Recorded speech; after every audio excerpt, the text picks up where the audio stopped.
Welcome to the Working Man Committee Podcast. I am your host, Brandon T. On February 13th, the day after the Super Bowl. And Super Bowl predictions. Now, I had a Super Bowl prediction, just like everybody else. My prediction was that Philadelphia Eagles will win that Super Bowl by 6 points. So, but what actually, so did my prediction did not survive Monday. It looked good. Now, granted, my prediction was looking good.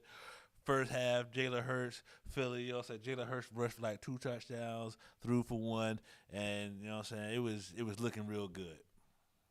But as the game progressed, going into the half, you see Patrick Mahomes got tackled right around the ankles, and he went down. Obviously, he was in pain. Obviously, he hopped off the field. It was fourth down, and so forth. And that was going into the half. Now, normal halftime is about 10 to 13 minutes. You know what I'm saying? To do the thing, NFL game, they let the kids come out there. Local football team, Pop One or whatever, go out there, do whatever. Cheerleaders do whatever. Band and all that good stuff. But this, they had Rihanna. They had Riri. They had Riri out there. And so instead of this 13 minutes, it was almost 30 minutes. So in that 30 minutes time frame, I guess they was able to retape the ankle, maybe give it a little bit of a pain medicine, and Patrick Mahomes came out ready to go. Yes, he did. Man, I mean, he was man. He come out there. He limped into the locker room and came out in the locker room running. Like, yeah, let's go. Ankle feel good. He was ready to do the James Brown dance. He was feeling so good out there. And so they got hot. The Chiefs become, it was a little unstoppable. It was point for point, point for point, point for point. And at the end, 38, what was it 38, 35? Yeah, something like that. It was the 3 point game. And so what was seen, like I said, this is one of pivotal plays. And I'm thinking to myself as a fan, as a football fan, this is Super Bowl Sunday. James Bradbury.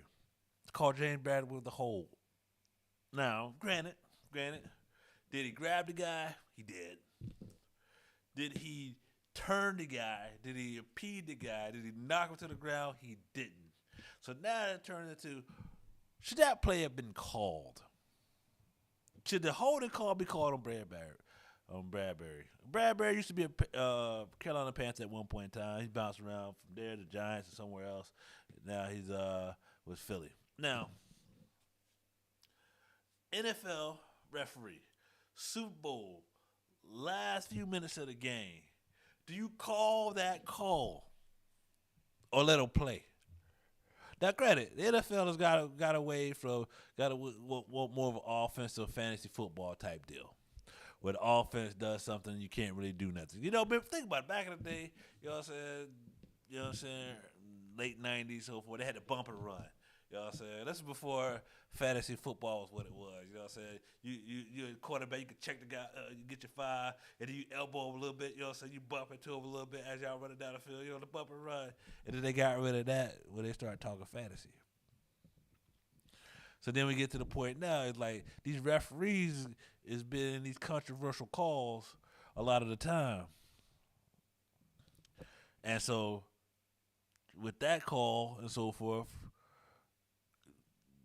pretty much sealed the game for the Kansas City Chiefs. I applaud the Kansas City Chiefs on their victory against the Philadelphia Eagles, who I picked. Yep. And then, like I said, and then they had Rihanna doing the halftime show. Now look, see Rihanna over here was pregnant, very pregnant. You know, she didn't do like one of them Beyonce things where, you know what I'm saying, I was waiting for it too. I honestly, when I was watching the halftime show, Rihanna, you know what I'm saying, was, you know what I'm saying, doing her thing. A lot of, you know what I'm saying, all her classics, you know what I'm saying, she had the floating, you know what I'm saying, thing. I'm like, yo, you ain't scared of the heights? Because, you know, they had her way up there, you know what I'm saying? And it won't like had her up there and left her up there and then brought her back down. They had her down and they brought it up and they brought it down and all the other platforms were doing something crazy. And so I was waiting.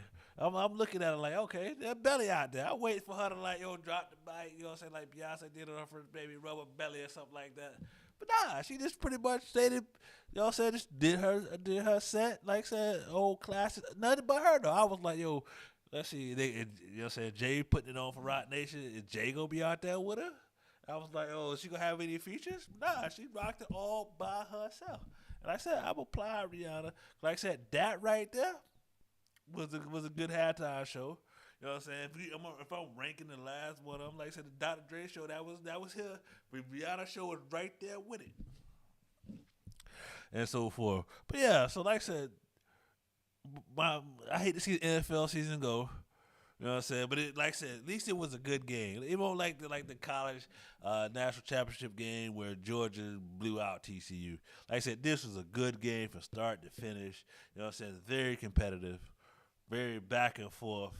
You know what I'm saying? If I can say it was the biggest mistake, you know, not even the Bradbury hole, it's the scoop and score fumble that the Kansas City had. 'Cause that's like a touchdown that shouldn't have been there. So if they wouldn't have had that touchdown, the game wouldn't have been as close. But like I said, kudos to Patrick Mahomes. You know what I'm saying? He looked like that dude, Andy Reid, and Eric Bieniemy. Hopefully Eric Bieniemy will in turn get some burns and play. You know what I'm saying? Coming into the next season, like I said, Eric Bieniemy probably have to do is lead Kansas City. Like I said, he's not getting the bounce that other coordinators are getting from, like I said, Andy Reid done said everything called the plays. He got, and like I said, Kansas City's been in the Super Bowl 3 times in the last 5 years, and almost there every year. And Eric Bieniemy hasn't got a head coaching job, and he calls plays. But then we have all these other coaches, all these white coaches that don't call plays because they sit behind Sean McVay or Matt LaFleur or Kyle Shanahan, but get jobs just because they're in the room with them. Like I said, Andy Reid's record is like up there with Bill Belichick. Hey, it's one of those situations. All right, so what else happened in the news here? So there was another balloon. There's another balloon that appeared. That's a few objects that appeared here, and so within these few objects, you know what I'm saying, over the weekend, we're gonna go to GMA George Stephanopoulos, and he's gonna tell you what was happening. Turn to the wave of shoot-downs in the wake of the Chinese spy balloon. 3 more flying objects taken down over the weekend off the coast of Alaska, over Canada, and Port Huron in Michigan. Chief Global Affairs anchor Martha Raddatz is tracking the story. Good morning, Martha. Good morning, George. If you're asking yourself why there are suddenly so many unidentified objects flying around, you are not alone. But after that giant Chinese spy balloon crossed over the U.S., the administration is taking no chances and has adjusted the radar to catch smaller objects that may enter North American airspace. This morning, questions mounting after more unidentified objects discovered over U.S. and Canadian airspace. A third mystery object in just 3 days, shot down by a U.S. fighter jet over Lake Huron Sunday afternoon. According to a senior administration official, this latest object was octagonal in shape, unmanned, and traveling near sensitive sites at an altitude of 20,000 feet, posing a civilian flight risk. First detected Saturday as it flew over Montana, President Biden giving the order to shoot it down once it reappeared on radar out of an abundance of caution and So this time, I guess the military realized and the White House realized it was a bad look not to have shot the first balloon down, let it track from Alaska through Canada to Montana, across from Montana all the way across the country and shooting the order. So this time they said shoot it down, and they shot it down. a recommendation of military leaders. We have been more closely scrutinizing our airspace at these altitudes, including enhancing our radar, which may at least partly explain the increase in objects that we've detected over the past week. This latest air defense operation coming just 24 hours after another object was spotted over Canada's Yukon. U.S. and Canadian officials ordering it shot down. It represented a reasonable threat to civilian aircraft. Canadian. So the Canadians was involved this time. They had something to say about it. Yes, Justin Trudeau. He wanted to talk about it. Trudeau, what'd you do, buddy? American fighter jets were scrambled, and an American F-22 successfully shot down the object. And that incident coming just one day after another unidentified object was shot down off the coast of Alaska. 3 incidents in less than a week after that Chinese spy balloon was shot down off the Carolina coast. But a senior U.S. official saying these 3 are different from that spy balloon. None appear to have a payload, and all are smaller. It does. Hold up. So these balloons. So the folks, they playing with us right now. Are they really? I'm trying to figure out. Are they playing with us right now? Is that these spy balloons, or just balloons in general, are they actually being I mean, if somebody out here just let balloons go, you know what I'm saying, take a balloon outside, blow it up, throw it out there, like I said, because they're looking at smaller stuff. And my question is, why are they looking at smaller stuff? What have they found in the intelligence world that make them feel like smaller stuff is what they need to be looking for? And like I said, this story is a lot deeper than what they say. But like I said, though, I'm glad this time though that they went ahead and shot this balloon down and didn't play around. You know what I'm saying? Let it, you know what I'm saying? Let it float this way, let it float that way, and so forth.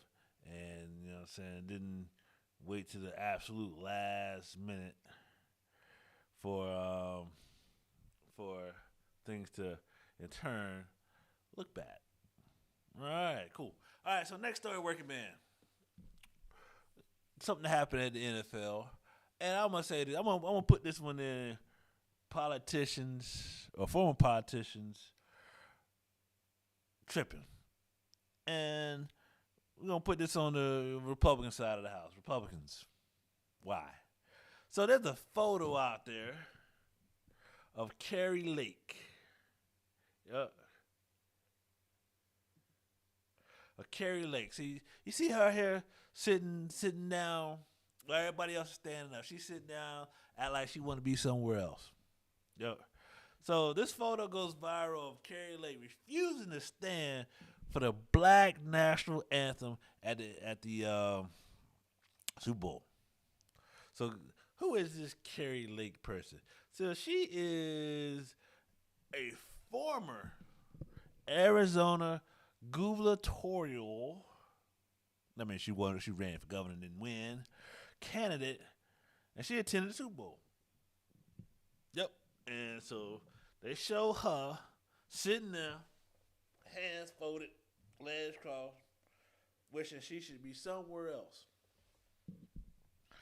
And Kari Lake tweeted about that moment because, like I said, it went viral. And she says in her tweet, and I quote, "I am here for the national anthem." Kari, Really? Is that how you really feel? So you couldn't. So you had to sit there and over dramatize yourself. 'Cause like I said, we look at old Kari here. Kari, I mean, it ain't that she just sitting there.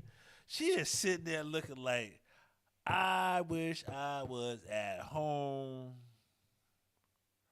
watching reruns of the Golden Girls or something, or drinking, or having some Chardonnay, sitting at the house in the desert. But like I said, we get to the point where I said, where's the tolerance? Cause we getting very intolerant. Like I said, this right here. But let's think about it. Right? She says that, and she lost her gubernatorial. As you running for office, right? As you running for political office, what I'm saying, you get more attention. Yeah, people asking about you. You know what I'm saying? Cameras show up. People, oh, that's Kari Lake over there. Or you put out to your campaign, I'll be over here, and 2-3 people go over there and see you over there. Yes, I'm Kari Lake, trying to be governor of this state, and I want to do X, Y, and Z, and so forth. And that all that get into you. It's just like you taking your phone, you take 100 million selfies, and so forth, and when in these 100 million selfies, that in turn you get a couple likes, and it go to your head like, oh, I must be that person, that dude, that girl, or whatever. I think in turn this right here has affected her, and I think this was one of those things that ain't nobody been talking about her, ain't nobody checking for her, and this is how she makes herself relevant in the grand scheme of things, trying to be, you know what I'm saying, trying to get some of that old fire back and so forth. But hey, it is what it is. All right. So cool. So our next story is another one of these ones we're gonna put in politicians going wild, and we're gonna stay on the Republican side again. I know. Hey, working man. It's equal opportunity around here. You know what I'm saying? Republicans gonna feel it one day, you know what I'm saying? And then, hey, Democrats gonna get it the next day. Yeah, hey, the independents, y'all, I'm looking for y'all too. So, Jim Jordan, representative from Ohio, triggered a backlash by declaring only U.S. citizens can vote. Now, let's think about this like this. So, that's a true statement. You got to be a U.S. citizen to vote in U.S. elections. Well, and so I would agree with that. But was that a need to tweet that? See, this is what I noticed. And so if you look back over Trump's time, from when he declared he's gonna run, going down the escalator. Yes, I am Trump. I'm riding down the golden escalator. I'm gonna vote. I'm gonna win. I'll be president. Until today, they turned his Twitter off. Like I said, a lot of people like that attention. You know what I'm saying? It's like, you throw shots out there, you tweet a lot and so forth, and you can garner some good attention from that. And so garnering good attention from that in turn changes how people look at you. And so forth. So Jim Jordan is taking the playbook page out of the Trump playbook or just randomly tweeting stuff. Only U.S. citizens can vote. Send. Jordan, we already know that. But I guess you saying that to stir the pot a little bit.